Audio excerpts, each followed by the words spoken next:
Hey, what is up, YouTube? What is up, Christianthology family? So we have Kel Mitchell. He did an interview on Club Shay Shay, Shannon Sharp. So he's talking about how his ex-wife put a spell, a curse, a hex, whatever on him, and how he found out about it and how he broke it. Okay, let's get straight to the video. If your ex could put a curse on you, bro, which type of people were you people dating, man? God told you what were you doing there? I told you that was not your wife. Why was you right there? Why was you right there? I told you that's not your wife. Leave that demon alone. You don't want to listen. All right, let's get straight to the video, man. Kindly hit the subscribe button if you like the content. Hit the comments. Tell me how you feel about this. Is he telling the truth? Is he lying? Let's get straight to it. When did you turn your life over to God? Man, so within this process, I grew up in the church, yes, right? And so there's a difference between knowing God and having a relationship with God, okay? And so definitely grew up in the church. My grandfather was a pastor as well, right? But as I went through the process of just within life, that we touched on a little bit within this conversation, and I went on. When I was very young, there was an evangelist that spoke over me and was like, "This one can see." You know what I mean? And she said that. And I had to understand where I know that there's a God. And the reason I know is because when I was at the process of the suicide, that moment, when that happened, and I said, I'm going to change my life around, what I did was I found a church in Canada. Right, I found a church in Canada, and that's why, shout out to Canada. I have the love for Canada there because of that transition. And it was just a church that was around the corner. I just went walking. I said, the first church I see, I'm going to go in there. Right? And I rededicated my life to Christ within there. Wow. Right? I did that. And I had already done it before. Right? So after I do that, it wasn't like everything changed. At that moment. Now this was a process of me finding myself. So when I got back to LA, started the divorce process, which that was very traumatic. After read about that, we're going to talk about that. We'll talk about that, right? But started that process of that, right? And then also, too, being single now. Now I'm back out here. Yeah, you know what I mean? So you back on the market. Yeah, so that was kind of crazy, too, within the different relationships that I went through and having these different relationships. And I got to a point after being in other relationships that was wild. And it was like, yo, Kel, maybe you should take some time to learn to love yourself and find out who you really are. Because you've been adulting within the limelight this entire time. And now is the time where you need to have a relationship with God, because you've had a relationship with so many, all these different situations. You've been at the club, you're doing all this stuff, right? Right. And so now it's time for you to find who you are, right? And it was such a beautiful thing. I did a movie called Dance Fu, right? Shout out to Avion Crockett, Tommy Davis, and all these amazing guys. And at this process, when I was doing this, I was at, I want to say, man, my lowest. Because I remember I didn't even have a car at this point. I was, had an apartment. I'm divorced. I'm just, living my life. Nobody knows what's really going on, right? And I pitched this movie to Cedric the Entertainer. He wanted to do it. He wanted to direct it. He thought it was dope. So we started the process of the movie, which is a fun movie, right? And I met a friend of mine there, Janice Woody, right? And she had an evangelist that was like her spiritual mother. She said, I wanted to pray for you, pray with you, Kel. And I said, okay, cool, let's do that, And she started to pray with me. I met another evangelist in the same process, a friend of mine named Chico Beanie, not Chico Beanie, Chico. He's an actor that was on 101. Okay. So met up with him. His mom was an evangelist. Remember, he got us all together one time to pray. And she was praying over everybody. It was me, Estes Atkins, a bunch of different other actors that were there. When she started praying over us, right, there was this moment where everybody just started spitting up, throwing up. I'm gonna get deep with you real quick, okay? So it was like an exorcist type of moment, with everybody. And I walk into this situation where I'm like, hey, yo, what is really going on? What's going on? And, now this process, I'm walking in, I'm dating the girl that I'm dating at that time. We all walk in there. And she notices, Chico's mom notices that, I'm going through, some things. She said, come here. I said, okay. She said, you need to forgive some people. And you need to say that person's name out loud. And I know what you're going through within court and all the things you're going through. You need to forgive that person. And you need to say her name out loud. So I said, I've said my ex's name out loud and forgave her, and let go of that anger and forgave her, right? She said also, too, she has done some things as far as, like, putting a hex on you, these different things she has done, spiritual-wise. And I'm like, what? I'm like, yo. And you put the root on you? I'm like, yo, what you talking about? Like, word, like, what? And she's like, yeah. I understood it, within what was going on. When she told me that, now this is me being introduced to the spiritual realm, because we're spirits. Right. And we're in the spiritual realm. And so when that happened, she said, I want you to say blood of Jesus. I want you to start saying blood of Jesus, and I'm going to pray over you. And she started to do that. Now I'm spitting up. And within that process, getting reconnected to the Lord in a very spiritual way in this moment. Now all my friends are here. Some of my homies are here. And they're seeing me. And what is happening within this process, demons start like literally speaking out their name. I'm saying their names out loud, but they're coming out of my body. So each one is saying who they are. So imagine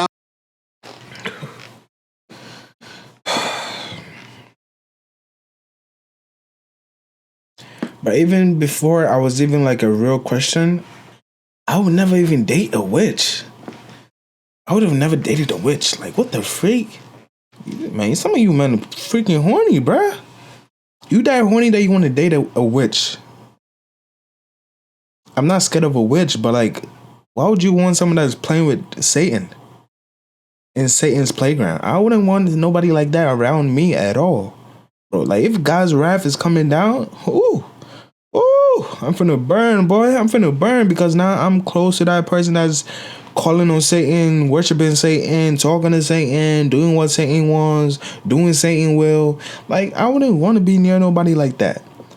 And the woman I dated, they were never like that. They were never like, oh, look, I'm worshiping Satan. Look, I'm worshiping the stars, astrology. Hey, you an Aries? You Iris? You Iris? You Cancer?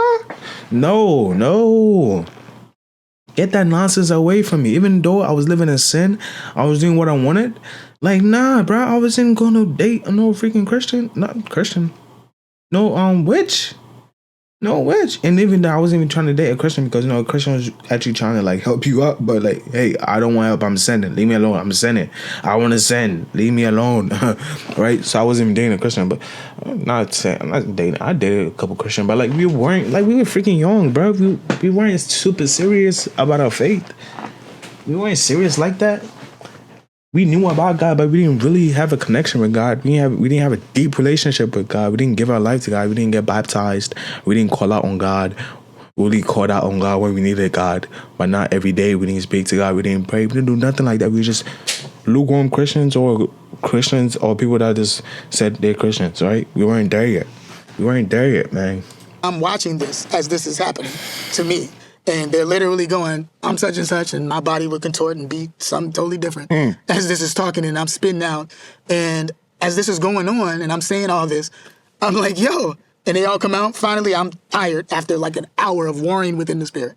And everyone's she's speaking in tongues, and me warring within the spirit. And after that happens, then I get up, and my face, bro, like, my face was totally clear. Like, I'm talking like clear. I went to the bathroom, and I'm like, yo. And I just sat down, and it was like I just had a craziest workout. And at that moment, no one could tell me that there's not a God. Wow. Because I understood that this is spiritual warfare that we're dealing with. Then I also understood that throughout every process between work and also with relationships and toxic relationships and everything, that there's a real enemy that is warring for us. And I started to understand that it's not the person or the person that did it, through in the workplace, or the person that I was dealing with within my relationship, my ex-wife, and all those different things. There's a real enemy that was after me, and what I was doing. You used your wife to get to you. What I would be for the Lord, and what that process is, because the Lord sees us from eternity, so He views you from eternity, so He knows what you were going to be, or the powerhouse you're going to be for the Lord. You know what I mean, and what's going to happen. Yep. And so within that happening within my life, all these distractions that were going on was to stop me from being who I am within the Holy Spirit. And so when that happened, it wasn't like, now I'm gonna preach. I didn't know that. Right. You know what I mean? It was just a thing of getting that off of me and understanding that just like we pray, to the Lord, there's people that pray towards Satan as well. Yeah. That's just a real thing, and we gotta understand that. And there's people that have generational curses within their family and all these different things. And we broke that on that night, which was beautiful. And we gotta be careful who you lay down with. That's real process. You got to be careful who you lay down with, because when you mix the spirits, that's what you do. When you're having sex with people, you're bonding within that. That's when people break up, and they might break up with somebody, but that person could still have a hold on them. All of a sudden, you get that phone call and that heart and the stuff because they're connected in a soul tie. So you got to be able to get that off of you too. You might break up with somebody, but there can be soul ties. You don't know what they're connected to as well. And shout out to Ruth Brown, who Shannon introduced me to Ruth Brown within my praying process of that too. and praying with me every day. I remember she used to tell me, after the club, I'm going to pray with you. You know what I mean? Evangelist, shout out to Ruth. She would pray with me after the club, pray with me all the time throughout the process. And she was the one who told me about soul ties. And she said, anybody you've ever laid down with, I want you to say, take my spirit out of them, say their name, and then take their spirit out of you and say that. And so if anybody's listening, they need to really do that. Because the thing about it is that you take all that to different relationships, and you take that wherever you go. You have a homie here, and you see the difference within them. It could be the spiritual connection that they have with someone that needs to be broken because it's a toxic, you know what I mean? And demonic within that way. So when I went through that process, and I understood that, and doing that over, years, and learning the consistency of that, and learning how to pray, warring within the spirit, and the spiritual warfare of how to pray. And shout out to Ruth Brown for teaching me how to do that as well. And just, praying within that. That's when I saw, like, okay, we are spirits, and this is the spiritual realm. And when I was asked to preach, I think that was the question you asked me, right? This was years later, after that decided to happen. But me preaching, I had now been working within the church. When I had got all that off of me and I was being consistent with praying, I stopped drinking, I stopped going to the clubs, all these different things like that. I started doing that, and I started to just have a relationship with God. And I remember the place that I was at, I had scripture all over the walls, and my dad used to call the place like the cave. You know what I mean? Because this was my place to be rebirthed, you know what I mean, within this process. And finding a relationship. So this is the video of his wife responding, or his ex-wife responding to Kelly Mitchell. So this is the video we're going to react to. It's 40 minutes. You're not going to watch the whole thing, but I'm just going to try and get the good parts, right? Let's get straight to it. Kel, who is this person that was pregnant? Because it was not me. Like, who was this? And then other thing is, like, how do you remember all these pregnancies, but you don't remember your kids for, like, years? Like, I don't even know, 13, I don't know, 14. And then how do you remember all these pregnancies, but you don't remember Nick, in my cheerleading outfit, right? Like, how does your memory work exactly? Because you remember lots of things about me from a long time ago. And it's just kind of odd, like, how your memory works. Like, you don't remember, I don't know. Do you remember your daughter in a car accident? Do you remember your son losing his tooth? Do you remember taking your kids' money? Do you remember being completely physically, mentally abusive? Do you remember that you used to beat me and hit me and choke me and strangle me when I would come out the hospital because I have a sickle-beta thalassemia disease? Do you remember that? Do you remember that you were addicted to sex? Do you remember that? Do you remember me catching you with a man? Do you remember that? Do you remember you using the money that I created to pay for an entire woman's place? Do you remember that? Do you remember taking the... One thing I'm gonna say, there's always three sides to the story. My side, her side, and the truth. Okay? So we had to add her side and his side and come up with the truth, okay? That's how you're supposed to do it. Kids to Chicago and not telling me? Do you remember unilaterally filing for divorce and then moving back in with your mistress? Do you remember that? Your memory is so strange. Like, do you remember that you didn't have any money for 5 years and the studio told you that, basically told everybody that you were dead, and so I had to write a pilot for you? Do you remember that I wanted to be a mathematician, but instead I decided to be in a rap group with you? Do you remember that? Do you remember that when no one else was talking about you, I produced and wrote Kel Videos Live? Do you remember? Do you remember I also wrote and produced Ganked? Do you remember that? Do you remember that movie that you did with Cedric the Entertainer? The one that I gave you? Do you remember that you took that and you sold it for $2,500? Do you remember that? Because your memory is so interesting to me, because I don't know why you didn't remember that I don't even like bodily fluids. So that I was actually relieved to find out when you were cheating. When I found out you were cheating, I was relieved. Did you remember that? Do you remember that I lost my virginity to you? Do you remember that? Your memory is interesting. So I think we should, let's figure out, let's sit down. Let's have a sit down and let's think about, this memory. I have a few items that might, jog your mind to help you with some of that memory. I don't know if this is like, beginning Alzheimer's or something, but yeah, let's talk about it though, because I'm ready. I was doing acting at the time that I met Kel. I actually met him on the set of Good Burger. I did not watch Kenan and Kel, and I think really that honestly played a lot into the reason why our marriage did not work. I mean, there were a lot of reasons why our marriage did not work out. But the main reason, one of the reasons I think is because don't ever get into a marriage with anybody who is insecure, right? So sometimes when you're with a guy who is, insecure about themselves. So Kel is of the smaller statute. He's not an elf, but he's a little bit taller than an elf or a leprechaun.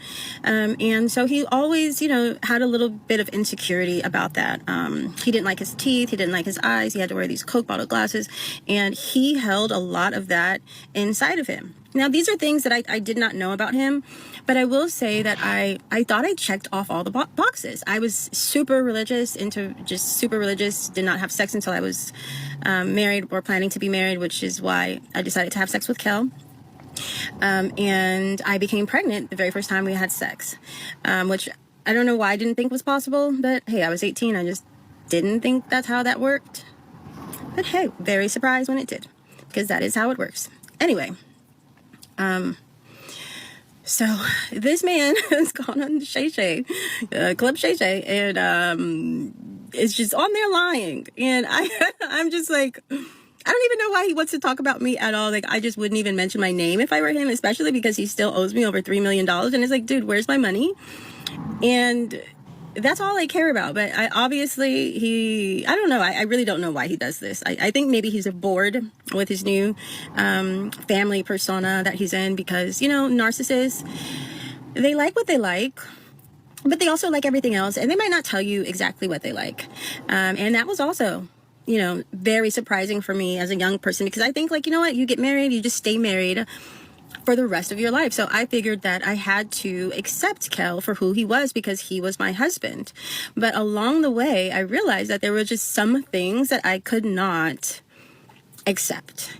And once I stopped accepting those things that he wanted me to accept, that's when the man got completely psycho and crazy. And this really began the narcissistic nightmare that I'm still like, I hope people are realizing that this is why this is still trauma, right? Because still, so many years ago, this man is lying about abortions. I mean, just the fact that you're even lying about abortions is crazy. That's like really crazy work.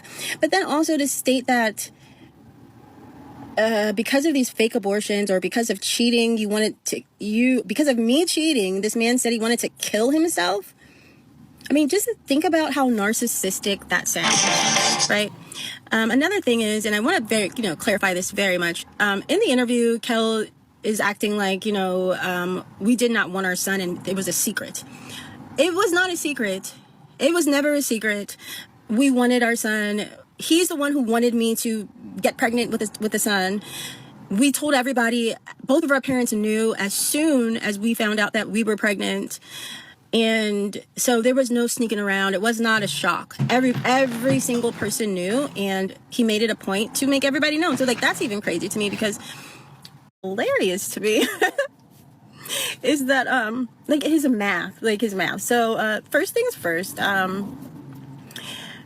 Kel was 18 years old when we were married and when our son was born. And so we were married and our son was born, and Kel was 18 years old.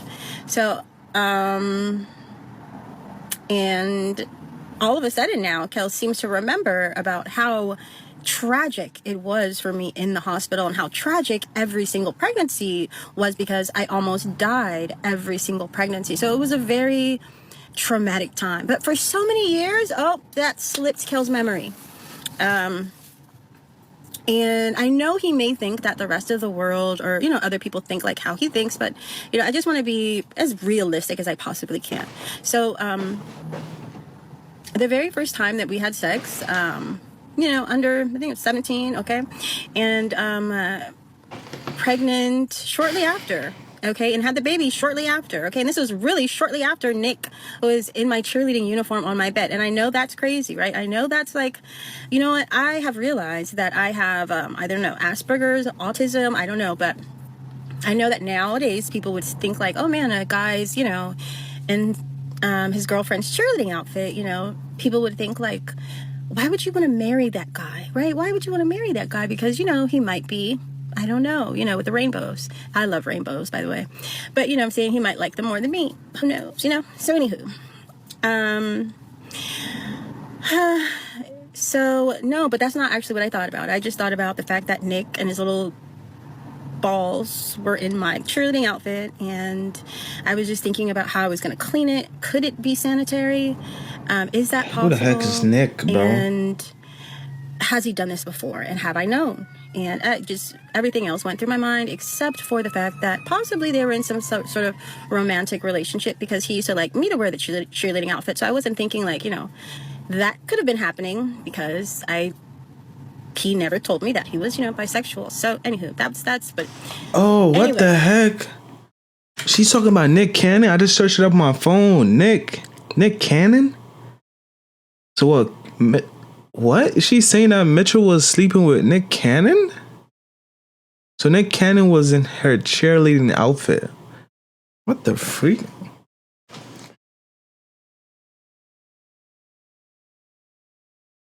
But honestly, I could believe it, because a man that could have that many kids and have so many baby mamas might be down low. Like, he might be, because there's no reason to be having all those women pregnant. It doesn't make sense. So he's maybe trying to cover up something, because he might have that thing. He might have that thing, the gift that keeps on giving. So yeah, so Kel's math isn't mathing. He is not talking about me. I am not the one that is pregnant. It's not even physically possible. The very first time that I had sex, I was impregnated with my son, who is here, and he's alive and well, and there could not have been an abortion in between any of that, because obviously that's not how it works, right? So yeah, so we were 18 when our first child was born. So I don't know what he's talking about. And then 19, nobody was born. But that's why I'm saying that, you know, I really do think that sometimes when people have mental issues and they have, well, I don't even know if it's a mental issue, really. I just think that Kel is such a bitch that he thinks that this is how like he stays famous, is to just act like you know, like a poor guy with my wife cheating on me. Like it makes the stuff that he did to myself and our children more tolerable, because I'm such a terrible whore, slutty woman who sleeps around. Like, what are you talking about? Like, what are you talking about? It's really interesting to me, because what's these comments looking like? These are the comments, y'all.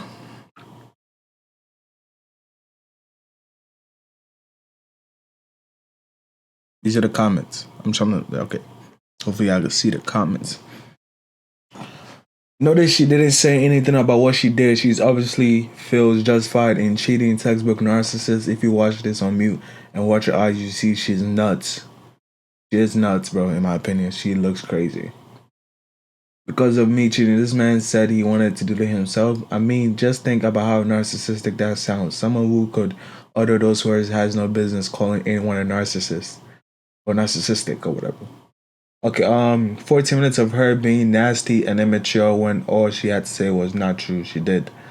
I believe Kill 100%. Ain't no man gonna lie about being a simp for a woman that's obviously for the streets. The first time I saw her, I thought she was crazy, in my opinion. I thought she was crazy, okay? She looked like one of those earthy chicks, you know, so I thought she was insane. Cuckoo for Cocoa Puffs. If you see a woman react like this without denying anything, you know it's true what he said, and she is not lying to save face. She did everything he said. She is deflecting. I searched her name and found a court case from March of 2017 with her and another man for a child custody issue in Los Angeles County Superior Court. Wow, I didn't know that. That case wasn't about custody. Did you even read it? When you research, isn't researching. If you look, there's two cases that the same day she was with both men. Oh, okay. I thought Kel said both kids are his and she doesn't have any other children. Also, she'd been doing interviews a year or two ago. I feel like they are both lying on some parts and telling the truth on the cases. So these are some of the comments that were on there. Okay, what do you guys believe, man? Obviously, I feel like she's a little bit off, unfortunately. I think like Kel too is a little bit off. And I guess they were both off in that relationship, man. It is what it is, man. Praise up for both of them. Hopefully they find God, all right? See you guys in the next one. Peace.